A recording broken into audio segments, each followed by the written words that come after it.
Kā tev pašam liekas, kas tu esi? Kā viņa tas spārnotais teiciens? Vai tu zini, kas tu esi? Labvakar. Kas esi? Jurģis Miezainis. Pirmām kārtām esmu tēvs saviem dēliem, vīrs savai sievai. Un pēc tam es teikšu, es esmu Latvijas patriots. Es esmu cilvēks, kam rūp, ko mēs darām un uz kuriem mēs virzamies. Politikā, kā labi zini, jau kādu laiciņu pagozējies, biju aizgājis atvaļinājumā arī no politiskiem procesiem, jo, kā teicu, pirmām kārtām esmu tēvs. Un šajā gadījumā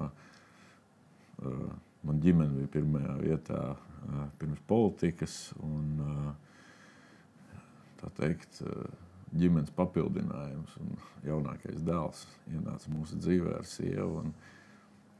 Fantastiskākais gads dzīvē, jo iepriekš es varbūt biju savā aizņemtībā un ambīcijās, ka arī kaut kur sagrēkojis ar to, kad es sapratu vienā dienā, ka es baigi neredzu, kā man bērni aug.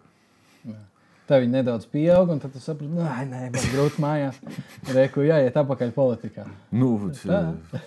Man kaut kā iekrīt tā, kad es politikā iegriežos tajos brīžos, kad valstī baigi grūtais laiks.